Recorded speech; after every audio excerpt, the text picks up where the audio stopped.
কর্মী, শিক্ষার্থী, খেলোয়াড় এবং উপস্থিত অন্যান্য শিক্ষকবৃন্দ, আসসালামু আলাইকুম।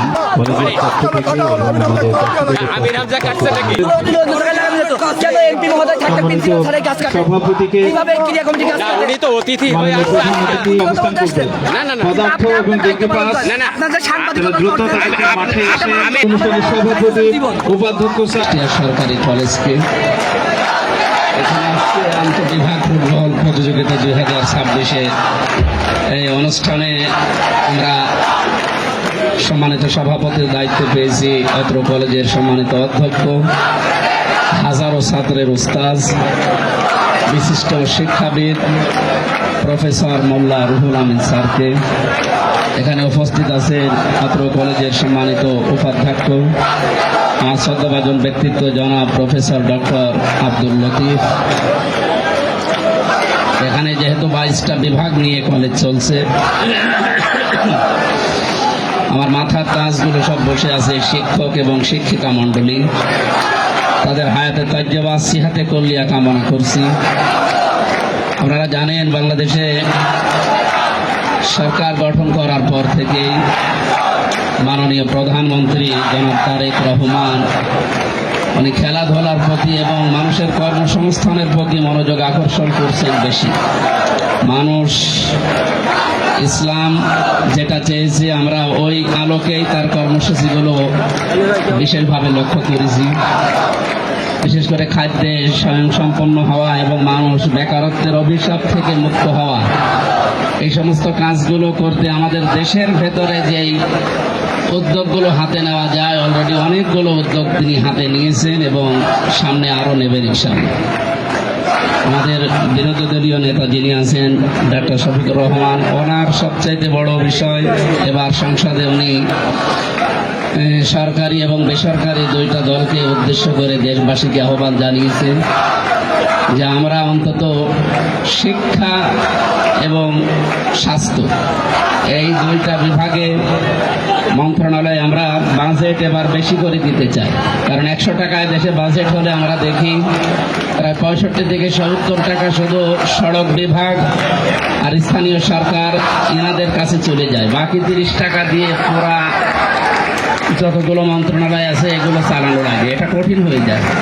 এই জন্য আমরা খুব বেশি করে অন্তত চেয়েছি যে স্বাস্থ্য এবং শিক্ষা এই দুইটায় যদি এবার বাজেট বাড়ানো যায়। এই যে দৃশ্যগুলো আসার পরে প্রিন্সিপাল সাহেব তুলে ধরলেন, আমি অনেকগুলো বিষয় উদ্যোগ হাতে নিয়েছি অলরেডি। সামনে বাজেট অধিবেশন আছে, এগুলোতে আমি কিছু কথা তুলে ধরবো আমার কুষ্টিয়া নিয়ে। আপনাদেরকে আশ্বস্ত করতে চাচ্ছি, শহীদ মিনার যেটা আমি উপাধ্যক্ষ সাহেবের সাথে কথা বলছিলাম, এই শহীদ মিনারটা আসলে একটা বেমানান। এখানে আমরা যে জায়গায় দেওয়ার কথা বললেন প্রিন্সিপাল সাহেব, আমরা ওখানে ইনশাল্লাহ চেষ্টা করব। এবার এখানে যে ভঙ্গুর একটা ছাত্রাবাস আছে, আমি দেখেছি ওটা এর আগেও, এটা আশা করছি থাকবে না। এটা আমরা এখান থেকে অন্তত ভেঙে দিয়ে বহুতল একটা 6 তলা বিল্ডিং যদি করা যায়, 150-200 ছাত্র শুনলাম যে এখানে থাকে।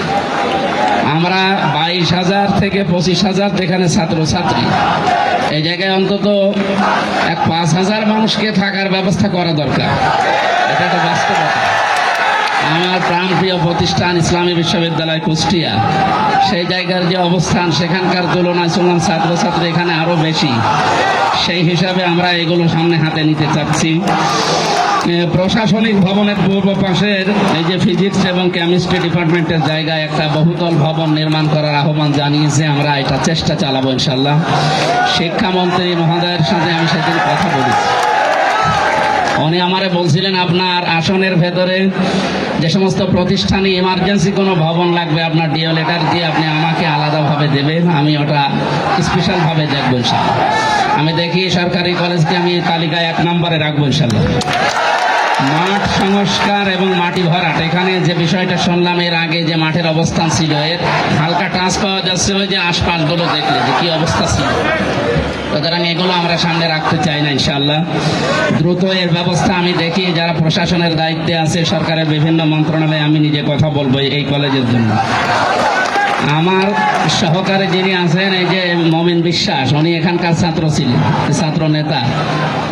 আমার মনে হয় আমিও এখানে পড়াশোনা করতে পারলে মায়া মহব্বত ওনার মতো আরো বেশি বাড়তো। আমার সে সকাল থেকে লেগে আছে যে চলেন তাড়াতাড়ি যান। আমি তো এমনিতে রাত জেগে থাকি, দিনের বেলা একটু ঘুমা আসে, আজকে ঘুমাতেও দেয়নি।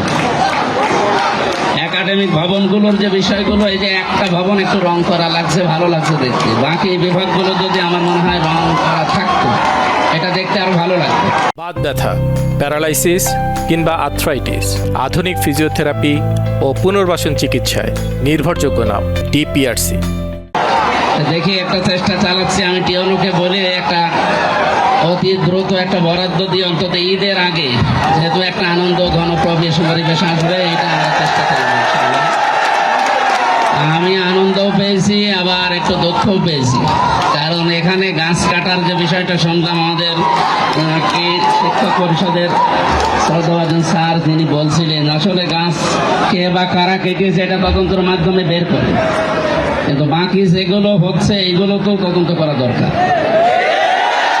বাকি যারা যা করছেন, আমি মনে করছেন লেবাস করে আছি, মনে করছেন হুজুর, আমি শুধু আমি হুজুর না,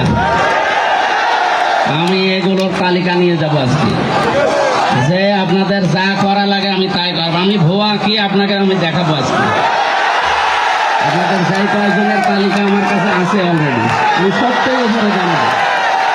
আমি টিমকে আপনাদের সম্পর্কে জানাবো এই কয়েকজনে, যে এরা এই শিক্ষা ভবনটা নষ্ট করার জন্য পেছনে কারা আছে তাও জানি আমি তাদের নামও দেব নালিশ একেবারে উপরে।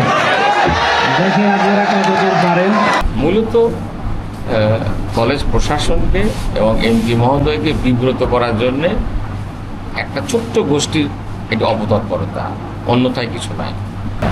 আমি খেলার মাঠ থেকে উদ্বোধনী অনুষ্ঠান শেষে আমার এখানে বসে নাস্তা করছেন, চেম্বারে বসে নাস্তা করছেন, তখন ছেলেপুলে বাইরে কিন্তু চেঁচামেচি করছিল, কিছু ছেলেপুলে, এবং ওর মধ্যে ছাত্র কিছু অছাত্র ছিল। নাস্তা শেষে এখানে পুলিশ সদস্যরা ছিল, উনি আমাদের কাছ থেকে বিদায় নিয়ে উনি পরবর্তী প্রোগ্রামে চলে গেছে।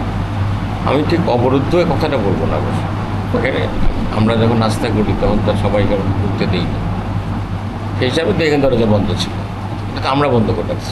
ওই সকালবেলা উনি ঢুকে সাধারণ ছাত্রের ব্যানারে 2-4-5 জন ছাত্র এবং কিছু অছাত্র আছে, কিছু বহিরাগত, এটা কলেজ গেটে এখানে ওই যে মাঠে খেলা হচ্ছে সেই মাঠে আপনারা সাংবাদিকরা শুনে থাকবেন, সেটা হলো যে হয়তো যে বা কারা 2-4টা চারা গাছ উপরে ফেলছে বসে, সেটা নিয়ে একটা অরাজকতা করার চেষ্টা করছে বসে। আমরা যদিও সেটার জন্য একটা ইনভেস্টিগেশন টিম করছে, তদন্ত বিষয়টা তদন্তাধীন, সেটাকে কেন্দ্র করে একটা ব্যানার বানায় মূলত কলেজ প্রশাসনকে এবং এমপি মহোদয়কে বিব্রত করার জন্যে একটা ছোট্ট গোষ্ঠীর একটি অপতৎপরতা, অন্যথায় কিছু নাই।